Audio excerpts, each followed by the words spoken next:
I'm Pastor Richard Stadler, and I'm here again with Ann Carter and with Father Chuck Carter, and we're talking Sunday readings. And the readings that we're talking about this week are the readings for the 10th Sunday after Pentecost.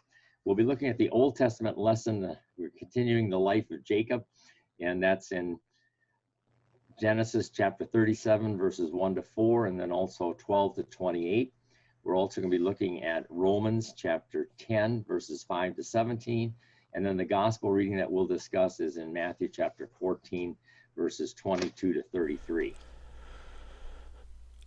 A reading from Genesis. Jacob lived in the land where his father had stayed, the land of Canaan. This is the account of Jacob's family line.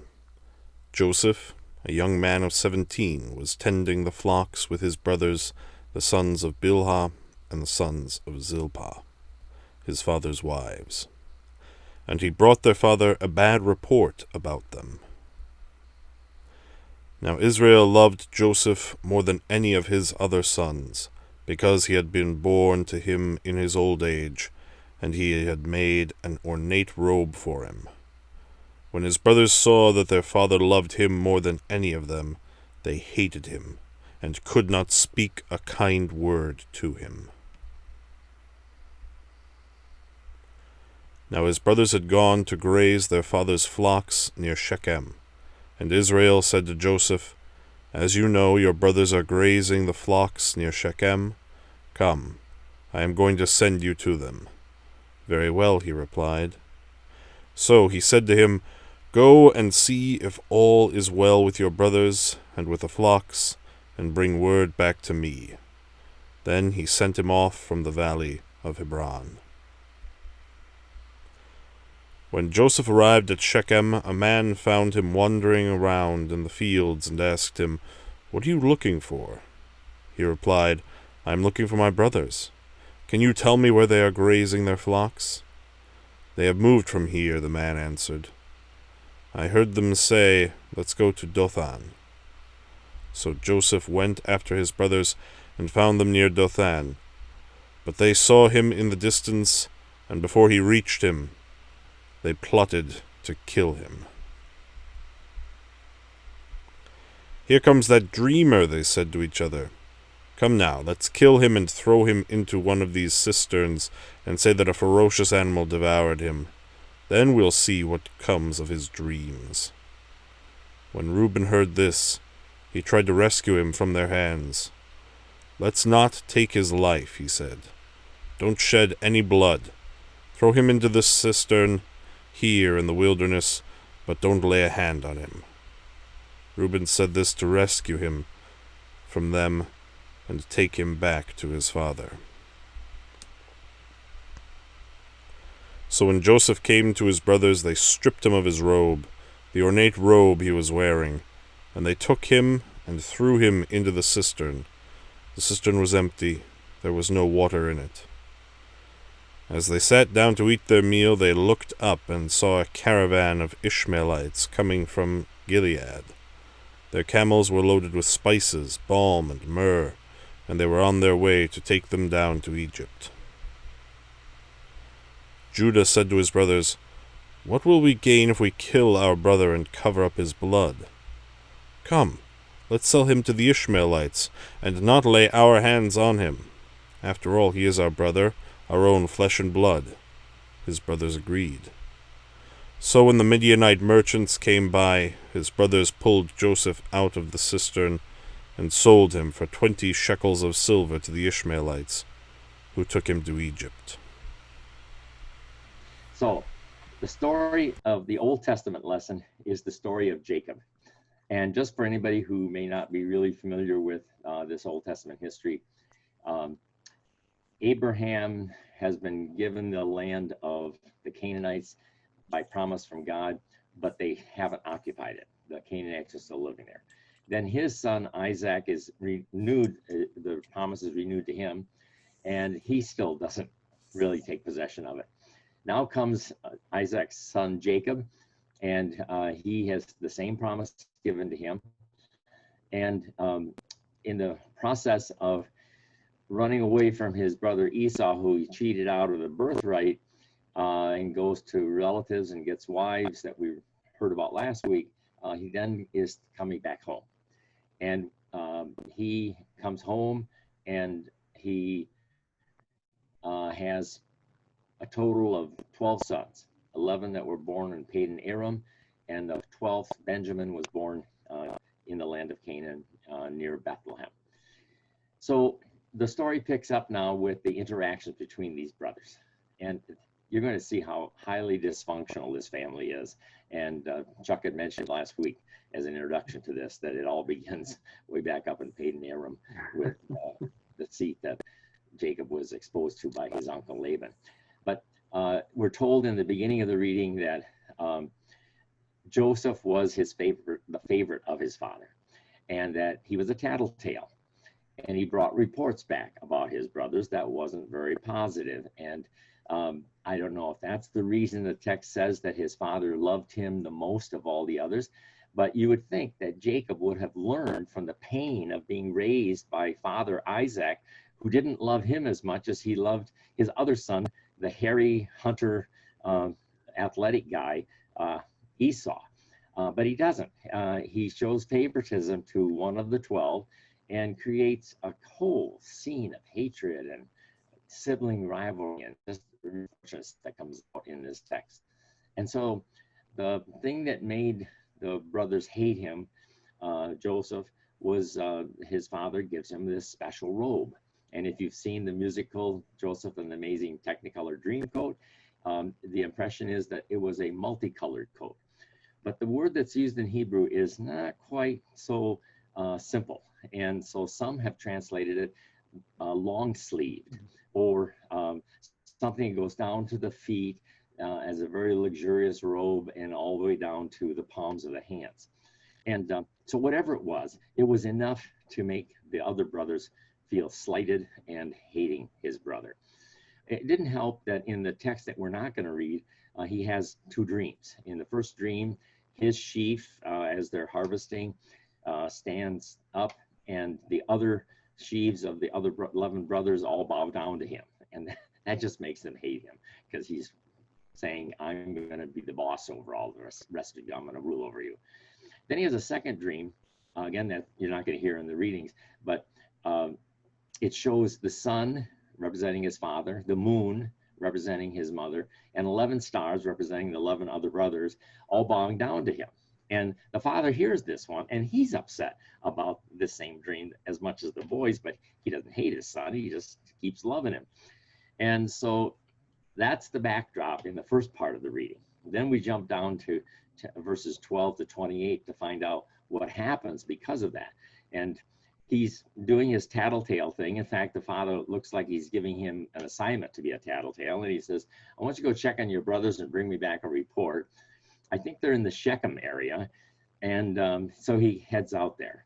And I'd like to share with you a little map that kind of helps you locate where this is geographically, because it really makes the story come alive.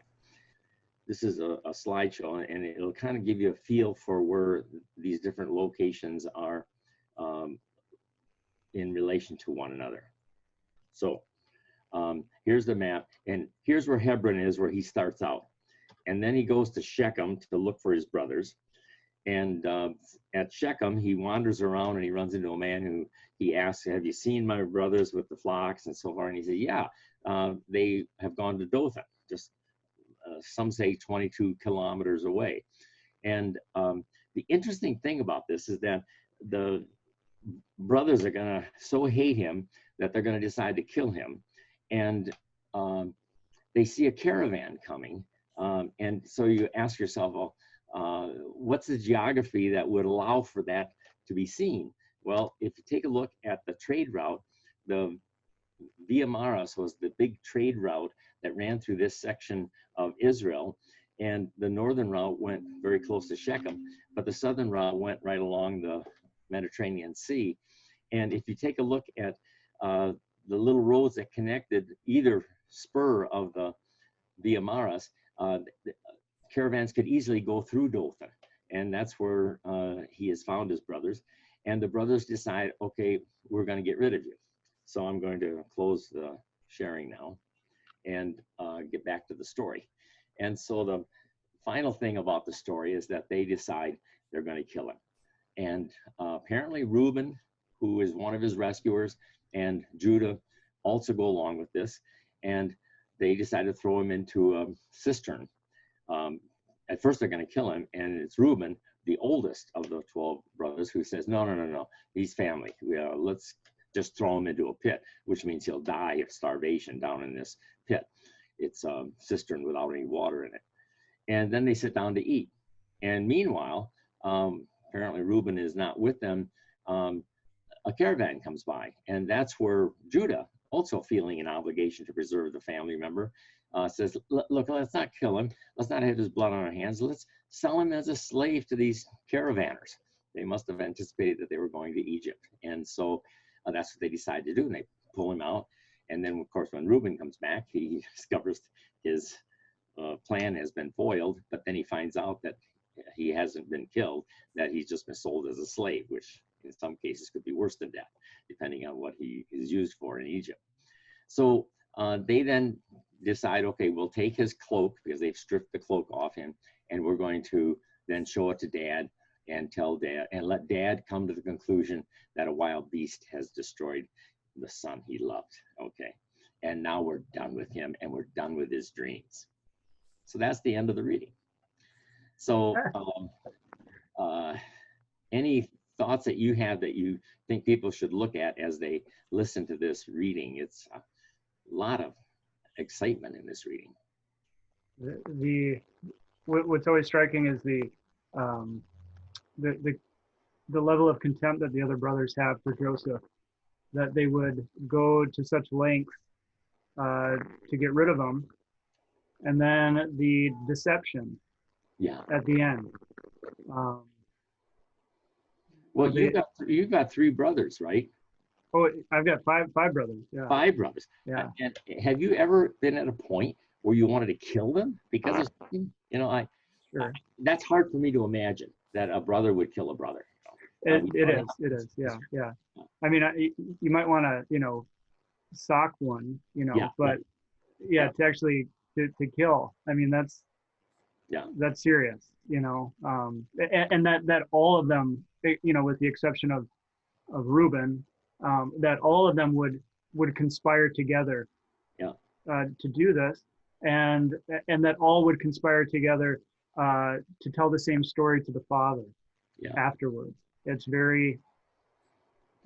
When it becomes apparent later in the story that Benjamin is the closest brother to Joseph, and apparently Benjamin goes along with this, and it's a mystery to me that both Joseph and Benjamin were born from Rachel, the wife that Jacob loved the most.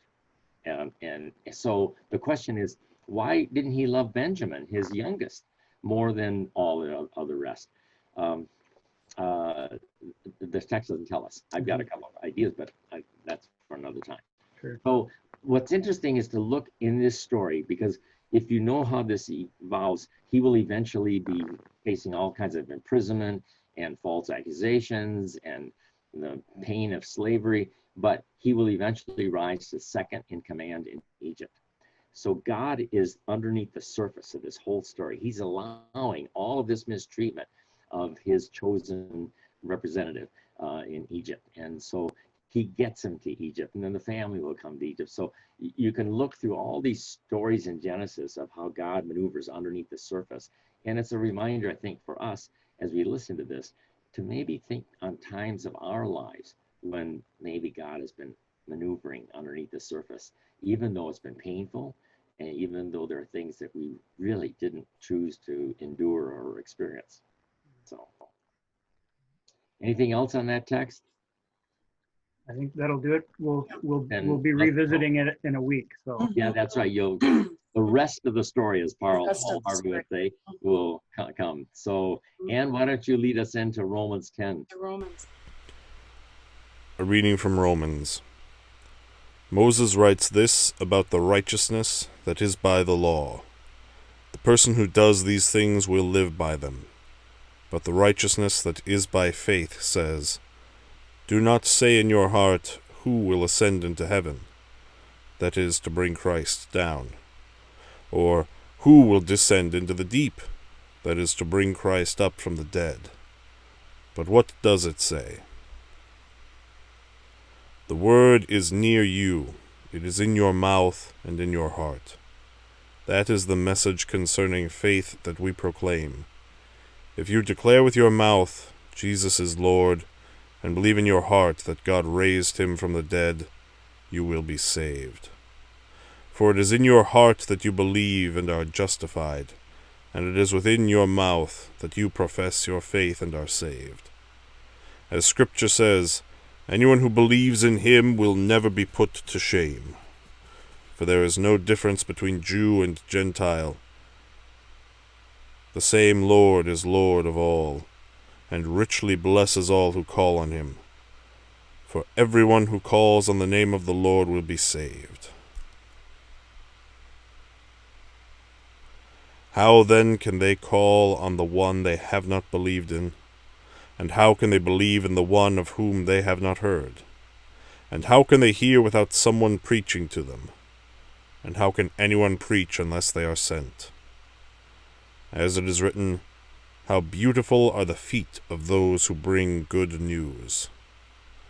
But not all the Israelites accepted the good news, for Isaiah says, Lord, who has believed our message? Consequently, faith comes from hearing the message, and the message is heard through the word about Christ. Romans. Well, one final comment, if anybody out there is interested, watch Joseph and the Amazing Technicolor Dreamcoat, because it's charming and it's clever and it tells the story well. A lot of adaptations don't, but this one does. Then I am privileged to take a look at Romans, and Romans for me as a non-theologian is a little challenging, as I think it is for a lot of people who who read through it and go, wow, that's great, but it's really dense and I don't quite get it. The thing that I found reminding myself is that when Paul wrote the letter to the Romans, he was writing to a church that consisted of both Jews and Gentiles, and it was a well-established church. And throughout the book of Romans, he compares, it's like he's trying to consolidate the two together into a cohesive whole by sharing with the Jews in the congregation where they came from, and with the Gentiles that they were welcomed in. And in this section of Romans 10, 5 through 17, he goes back to one of the biggest names in Jewish history, and that's Moses. And if anybody is looking at this, go down into the bottom of the notes in Romans 10, and you will see that there are notations in that relate certain of these passages to Deuteronomy 30. So if you go back and read Deuteronomy 30, especially verses 12 through 14, you'll see that Paul is directly, maybe not quoting so much, but he is bringing forward what Moses said and extrapolating out of it how Jesus fits into it, and how this plan of salvation that God had way back then, he is completing it in the day of Jesus Christ, which is a fascinating thing. He talks about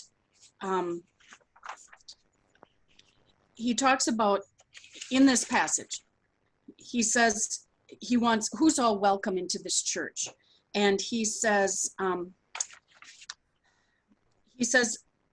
in I'm trying to get my thoughts here. In Deuteronomy, Moses talks about, I'm offering you life and I'm offering you death. And if you choose life, this is how it works. You follow God. And it's not that hard. He says in Deuteronomy, verse 14, the word is very near you. It is in your mouth and in your heart, so that you may obey it. And Paul says the same thing.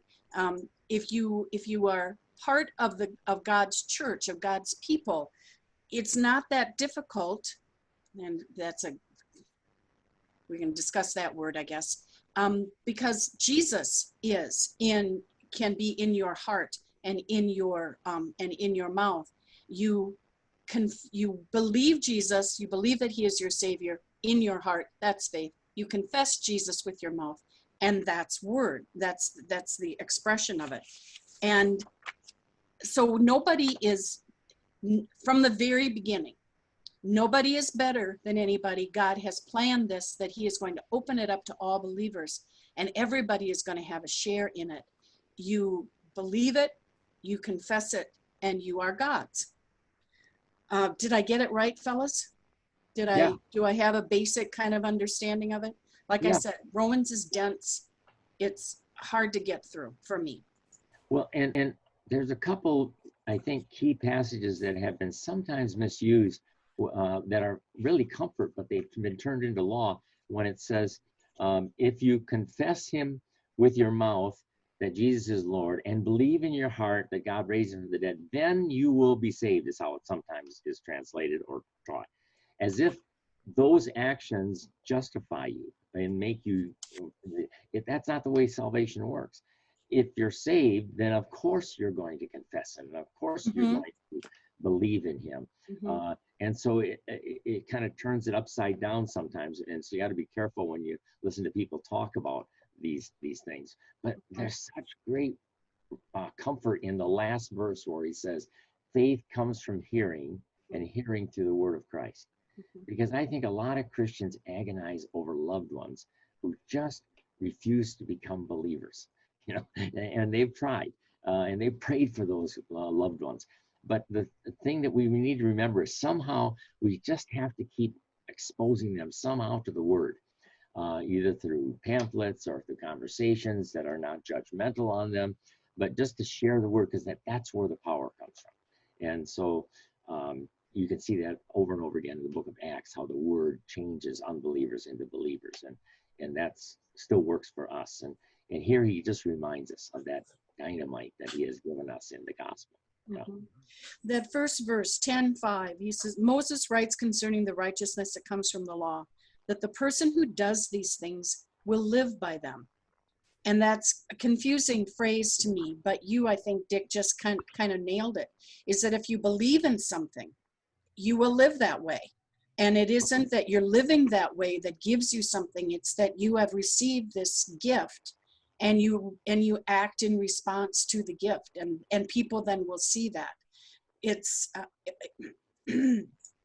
excuse me, it's complicated, but it's not. And that's what Moses said. It's complicated, but it's not. Live this way, and your life will extend out from how you live. The rest of your life will be better or worse by the actions that you take today.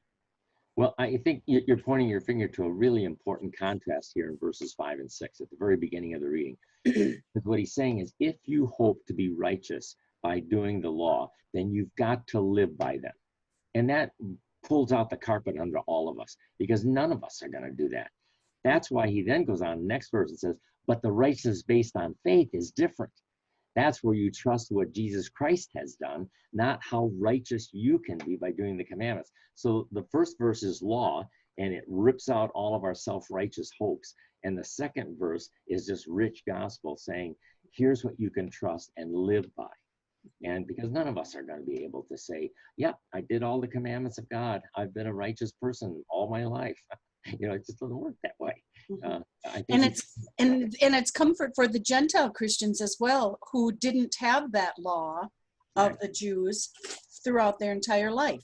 So it isn't that you've obeyed this your entire life, it's that you're given a gift now of faith. Yeah, that's right. Yeah. Good reminders in that reading. Yeah. Chuck, you want to take us to the gospel? Or yeah, we'll move to the gospel. I think there's a bit of a connection here, because with regard to faith and the way we live, as we have the Holy Gospel according to Matthew. Immediately, Jesus made the disciples get into the boat and go on ahead of him to the other side, while he dismissed the crowd. After he had dismissed them, he went up on a mountainside by himself to pray. Later that night, he was there alone, and the boat was already a considerable distance from land, buffeted by the waves because the wind was against it. Shortly before dawn, Jesus went out to them, walking on the lake. When the disciples saw him walking on the lake, they were terrified. "It's a ghost," they said, and cried out in fear. But Jesus immediately said to them, "Take courage, it is I. Don't be afraid." "Lord, if it is you," Peter replied, "tell me to come out to you on the water." "Come," he said. Then Peter got down out of the boat, walked on the water, and came toward Jesus. But when he saw the wind, he was afraid, and began to sink, cried out, "Lord, save me." Immediately Jesus reached out his hand and caught him. "You of little faith," he said, "why did you doubt?" And when they climbed into the boat, the wind died down. Then those who were in the boat worshipped him, saying, "Truly you are the Son of God." Last week we had Jesus in the feeding of the 5,000, not including the children and women, so it was a big crowd. But after this meal, Jesus makes his disciples get into the boat, and they go before him to the other side. Meanwhile, Jesus stays behind and dismisses the crowds. They're on the Sea of Galilee. And then again, he takes the time, which was sort of interrupted when the crowds found him. He takes the time to go up the mountain by himself to pray. And when evening came, it says, the boat was, in my translation, many furlongs distant from the land. It was a ways out. It was a ways out. Beaten by the waves, and the wind was against them. And in the fourth watch of the night, so roughly about maybe 3 o'clock or so in the morning, give or take. And it's kind of interesting how a lot of these things in Jesus' life, important moments, take place at night. But, fourth watch of the night, he came to them walking on the sea. And the disciples are terrified. They believe they're seeing a ghost, and they cry with fear. But Jesus comforts them. "Take heart, it is I. Have no fear." And then Peter asks him, "Lord, if it is you, bid me come to you on the water." If it's really you, I'll come out and I'll join you on the water. And then Jesus says, "Come." So Peter gets out of the boat, and he walks on the water. And he comes to Jesus, but when he saw the wind, when he saw the storm, he was afraid, and beginning to sink, he cried out, "Lord, save me." And then Jesus reaches out, catches his hand, and then sort of castigates him a little bit. "O man of little faith, why did you doubt?" And when they get back into the boat, the wind had ceased, and those in the boat worshipped him, saying, "Truly you are the Son of God." So basically, I kind of recap the whole story there, or the whole account. It's sort of a kind of a live action lesson in faith that Jesus kind of enacts before his disciples, sending them out ahead without him. The storm rises, and then Jesus takes that opportunity in the midst of a storm to walk out onto the water in order to, having just fed the 5,000, having just performed a miraculous sign identifying him with God. Now he takes another opportunity to demonstrate his divinity again, this time by demonstrating command over the elements, over the water, and over the waves, over the chaos, basically. Kind of hearkening back to some of the imagery we get from Genesis, the Spirit of God hovering over the waters, etc. And it's in the midst of that Peter, he's always got to be kind of front and center, asks Jesus to let him come out and join him on the waves. And so Jesus says, come on out. And obviously Peter's able, obeying Jesus's command to come, to walk out onto the waves and meet Jesus, until all of a sudden he sees everything going on around him, and then he starts to sink. And even though he starts to sink, Jesus still grabs him by the hand and leads him back to safety. So there's I think a real poignant lesson, kind of going back to story from Joseph as well, and then also from Romans, kind of a vivid demonstration of what faith can look like. Peter hears the word, come, and he follows. He goes out onto the waves, and he's able to do it until he sees things going on around him. And you got to imagine that Joseph, given his own kind of experiences of the visions and the dreams that he has had, might have felt real, confident at first in his relationship with God and his place in his family. And then all of a sudden, he's sold off into slavery, experiences great adversity, might cause him to doubt. The same with Peter. He sees around him the storm that's all around him, the wind and the waves causes him to doubt. And I think that's a reality that each of us will face at different times in life. The reassurance here is that Christ is right there to help you out. And we'll ask, well, why did you doubt? Why did you doubt? And that's kind of a question we can always ask.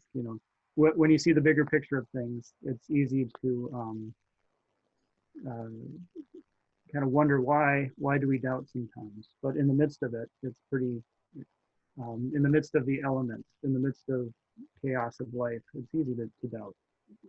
But I think the point of this whole demonstration that Jesus gives to his disciples is there at the end in verse 33. Those in the boat worshiped him, saying, truly, you are the Son of God. And so we have bam, bam, the feeding of the 5,000, miraculous demonstration, and then walking on water and the stilling of the storm. Two very convincing demonstrations of God's power at work in Jesus that leads to faith, both in Peter and then in the rest of the disciples. And they're starting to get this sense of who Jesus really is, and that will continue to grow over the course of Matthew's gospel. And with certain exceptions here and there, but it's a powerful story, vivid imagery, and it provides, I think, a lesson that's easily translatable to us today in our own experience of faith. So, any other thoughts or reflections on this particular episode? Well, I think you're right that it definitely gives us something to think about how we relate to God. We see an insight into Jesus' love for his disciples in this story. When he comes walking out of the water, they think he's a ghost. They're terrified, the text says. But immediately, the text says, he says, it is I. Don't be afraid. So he doesn't decide, okay, let's let them suffer a little bit. Let's let them agonize in their fear. No, his immediate response is to get rid of fear. And I believe that's a good thing for us Christians to remember today, is that God doesn't enjoy making us suffer, but he wants us to know that he is there with us. Then when Peter, and Peter is not one-dimensional in the Bible, but he's often treated that way by commentators. He's the one who denied his Lord. He's the one who suffers from foot and mouth disease because he says so much stuff that comes right out of his mouth. But here, he's the first one to suggest, to challenge Jesus to have him walk on the water. The other disciples didn't do that. They're all sitting in the boat, still maybe scared. And when he starts to sink, Jesus doesn't say, okay, I think I'll just let you suffer for a little while before I help you out. The text again uses the word immediately. Immediately he grabs him, just as you suggested, Chuck. And that's the way our God feels about us. And this really gives you a feeling for how much he loves us and how immediate his concern is for us. I think those are some good things that are illustrated here. Yeah. Well, I think that'll do it for our discussion this week. Thank you for joining us, and stay tuned for next week's Talking Sunday readings. As always, thank you to Tim Carter behind the scenes, helping to record and edit these videos for your viewing pleasure. Leave us a like and share us with friends or others who might be interested, and we'll see you again next week.